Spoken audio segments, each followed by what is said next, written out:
Prezados amigos do canal Professor Rico Guimarães, espaço de desalienação popular. Delação de Eduardo Cunha pode derrubar a Lava Jato. Esse é o tema que nós vamos apresentar aqui neste vídeo. Eu já havia antecipado ontem, com uma introdução, o assunto que iríamos tratar aqui hoje e que vai ter continuidade na nossa live tradicional de domingo, daqui a pouco.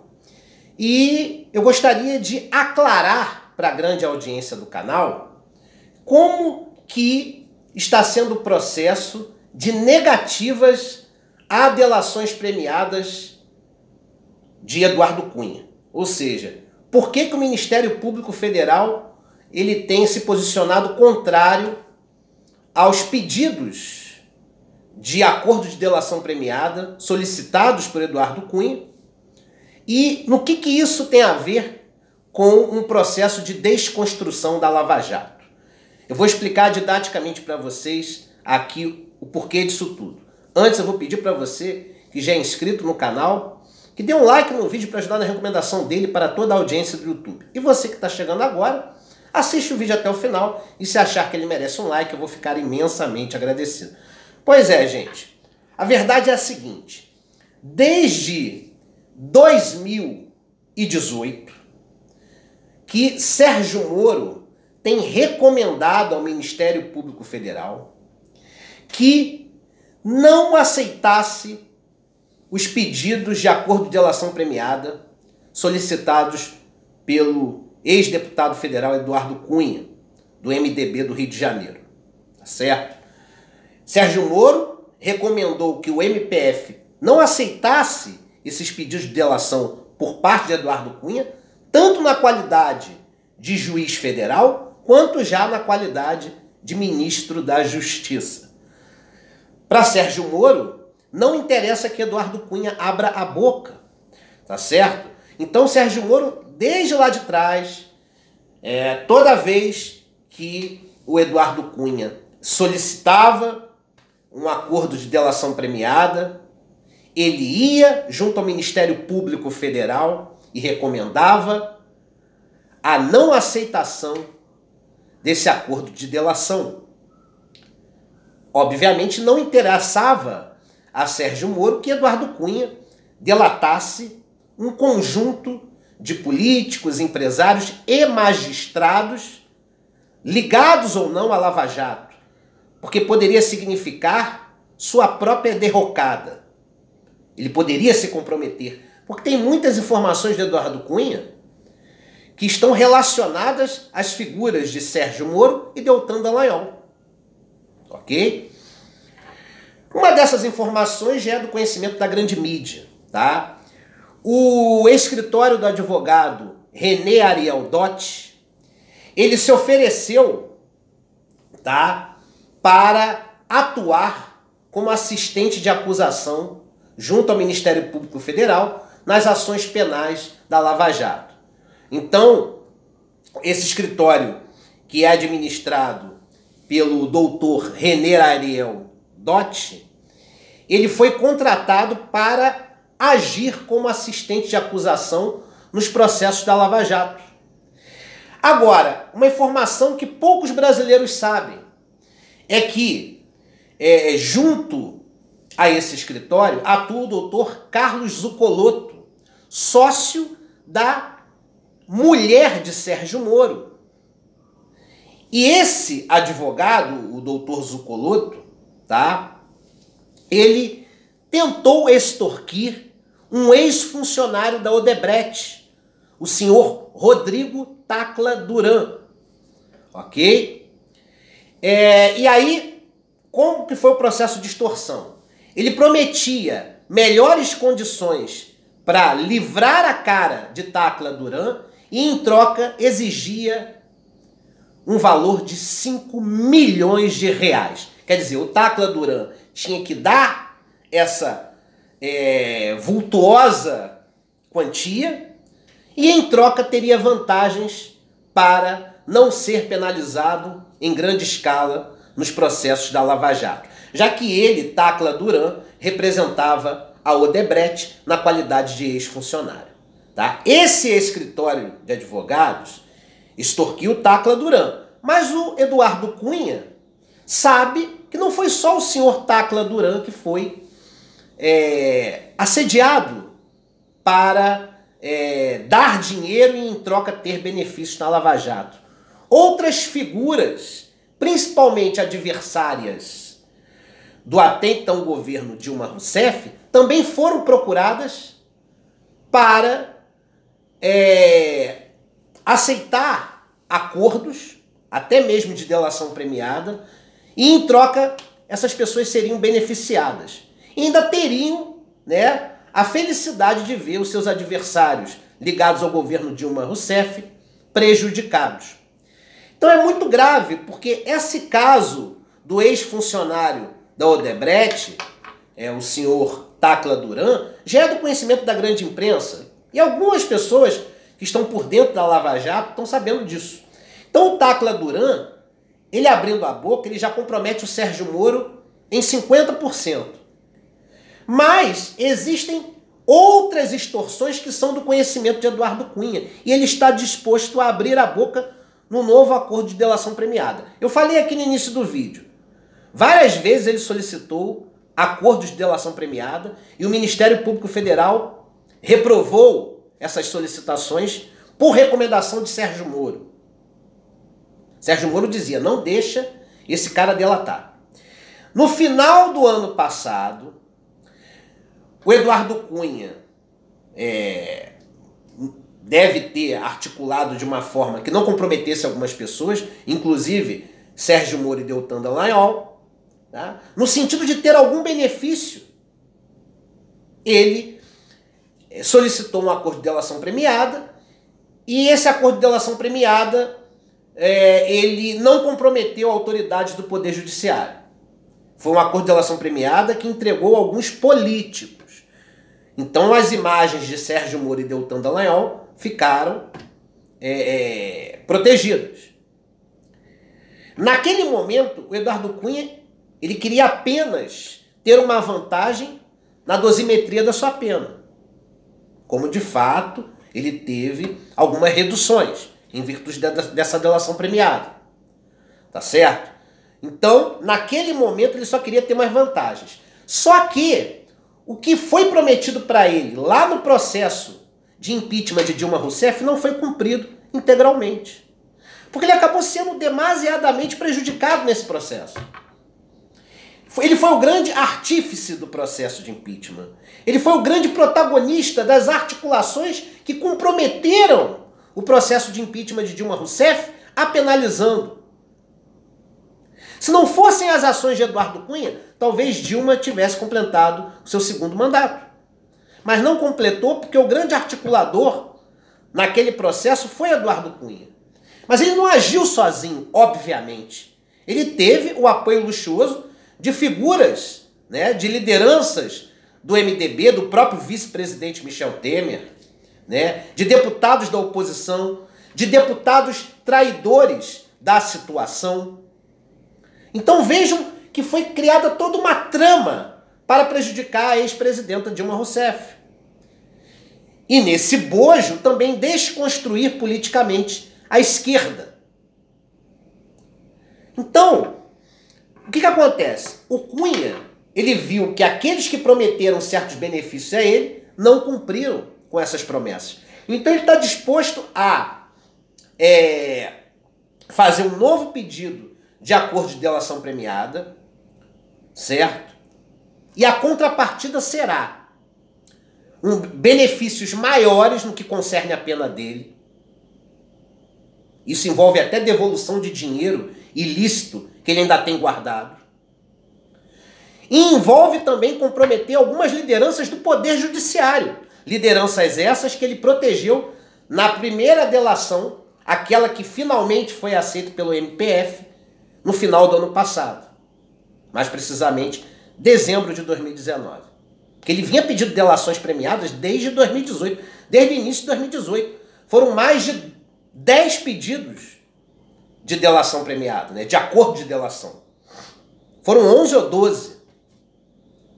E em todos os momentos em que ele solicitou o pedido de acordo de delação premiada, o Ministério Público Federal negou, sendo orientado por Sérgio Moro. Em 2018, Sérgio Moro ainda juiz, e em 2019, Sérgio Moro já como ministro da Justiça. E ele solicitou o acordo de delação premiada no final do ano passado para atenuar a sua situação penal e prometeu nesse acordo que não iria comprometer lideranças do Poder Judiciário, somente lideranças dos poderes legislativo e executivo no que concerne ao mainstream político e também empresários e pessoas da high society que também se envolveram com essas ilicitudes.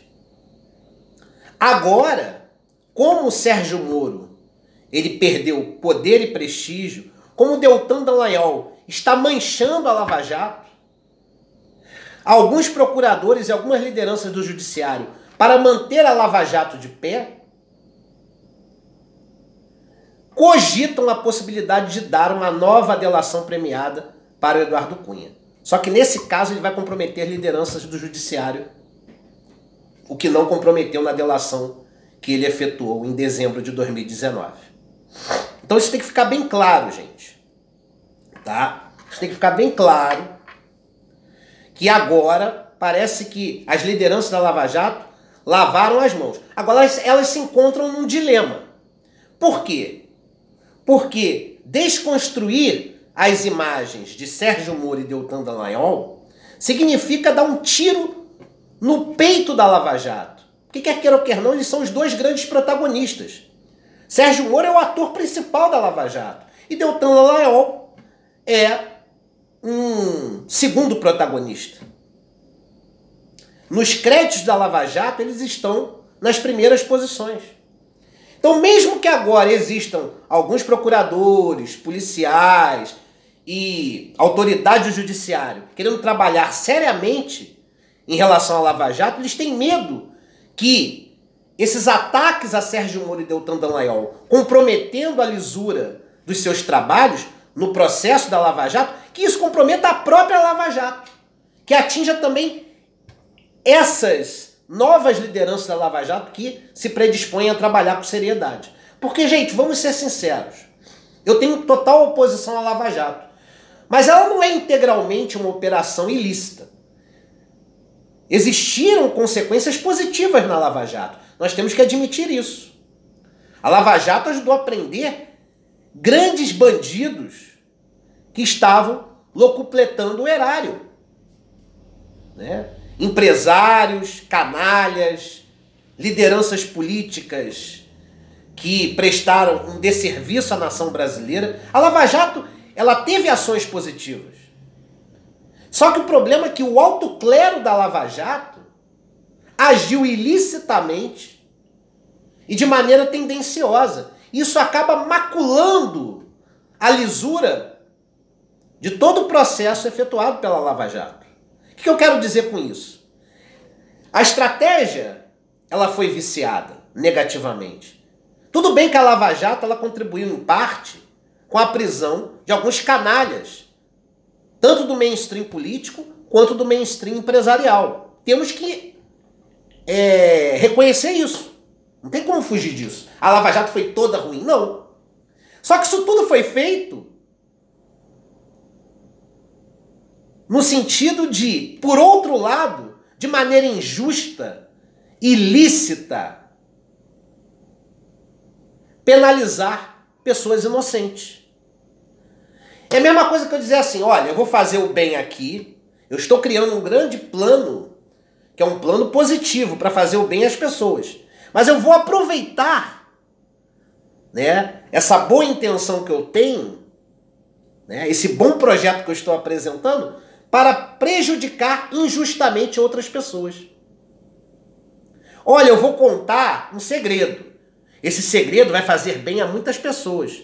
Mas no meio do segredo eu vou inventar coisas para prejudicar injustamente outras pessoas. Vocês estão entendendo a minha linha de raciocínio? A Lava Jato promoveu ações positivas, lícitas, probas. Ela promoveu. Mas, junto a esse processo, ela também promoveu muita desgraça. Produziu uma grande penalização da economia brasileira. Prejudicou empresas, prejudicou políticos injustamente. Políticos que não tinham materialidade nos seus processos e que foram injustamente condenados. Vejam o caso do Lula no Triplex e em outros processos também. Então vejam, eu quero que vocês entendam, a Lava Jato promoveu ações positivas. Mas não valeu a pena porque, na maioria das ações, foram promovidos ações negativas. Tá dando para entender? É uma coisa assim meio complicada, meio paradoxal, porque ao mesmo tempo que fez o bem em determinados pontos, prejudicou de maneira demasiadamente injusta várias pessoas em outros pontos. Prejudicou a economia do país, prejudicou empresas. Sem prejuízo de acordos de leniência. Eu não vou entrar nesse mérito. Mas foi um processo que mais penalizou o Brasil do que beneficiou. Ainda que tenha colocado bandidos corruptos na cadeia, ainda que tenha desmascarado empresários canalhas. Ainda que tenha descortinado atos ilícitos. Mas, por outro lado, dentro de uma finalidade positiva, acabou também aproveitando esse processo positivo para promover uma série de ilicitudes e de ações negativas. Agora, para finalizar o nosso vídeo, tá? Por que a Lava Jato pode ser desconstruída com essa delação bomba de Eduardo Cunha? Certo? Porque ele vai delatar que, desde 2012, se iniciou um processo de desconstrução do governo de Dilma Rousseff, cuja finalidade precípua não era só derrubar a presidenta Dilma, era recolocar a direita no poder. Grupos políticos liberal-conservadores com uma agenda que beneficiava o grande empresariado em detrimento da classe trabalhadora. Porque até então o governo do PT, né, e aí eu conto também o governo do Lula vindo para cá, o conjunto de governos do PT estava promovendo uma agenda que não interessava a elite brasileira. Então é um projeto arrojado, um projeto que visava, de maneira estrutural, desconstruir a esquerda no Brasil. Tá certo? Então, desde 2012 foi feito um acordo, um plano, uma grande trama. Várias reuniões foram promovidas. E em pequenas ações foi se desconstruindo. Já o primeiro mandato de Dilma Rousseff tentou-se tirá-la do poder, elegeu Aécio Neves, não conseguiram, e aí eles passaram a agir de maneira mais pesada para, em um pouco mais de um ano, no segundo mandato, derrubar a presidenta Dilma. Então foi um conjunto de ações que tiveram seu nascedouro lá em 2012 e que tiveram participações do vice-presidente Michel Temer, de lideranças do PSDB e de outros partidos de direita, de lideranças do Poder Judiciário, dos ministérios públicos federal e estaduais. Uma grande trama que procurou comprometer determinados políticos e beneficiar outros. E no comprometimento de alguns políticos, alguns foram comprometidos justamente, como o caso do bandido do Sérgio Cabral, ex-governador do Rio. Mas nesse bojo, eles prejudicaram quem merecia e também prejudicaram injustamente quem não merecia. Entenderam como é que funcionou? Por uma finalidade positiva, eu promovi uma série de ilicitudes e injustiças. Certo? Então foi montada toda uma trama. Tá? E já existe uma pressão política para aprovar esse acordo de delação premiada do Eduardo Cunha. E tudo indica que até o final do ano ele consegue ter esse acordo aprovado pelo Ministério Público Federal. E se ele abrir a boca, gente, ele vai desconstruir a Lava Jato no seu coração, que são as figuras de Sérgio Moro, Deltan Dallagnol e as lideranças da Lava Jato em alguns estados do Brasil. Magistrados estaduais, lideranças do Poder Judiciário em alguns estados brasileiros. Foi o que eu falei antes. Penalizar figuras como Sérgio Cabral, legal. Mas existiram outros políticos que praticaram ilicitudes tão graves quanto o Sérgio Cabral e não foram penalizados até hoje. O caso do Banestado foi praticamente excluído desse processo, embora não estivesse ligado diretamente a ele. Políticos foram poupados, em detrimento de outros que foram penalizados. Esses que foram penalizados, alguns mereceram, mas tem gente que merecia ser penalizada que foi poupada. Assim como tem gente que, nesse bojo de canalhas que foram penalizados injustamente. Mas essa delação por pressão política, no desejo de desconstruir até mesmo o capital político de Sérgio Moro, pode sim ser aprovado. Daqui a pouco, na nossa live tradicional, eu vou explicar em detalhes como que será desenvolvido esse processo. Não percam. Um abraço a todos.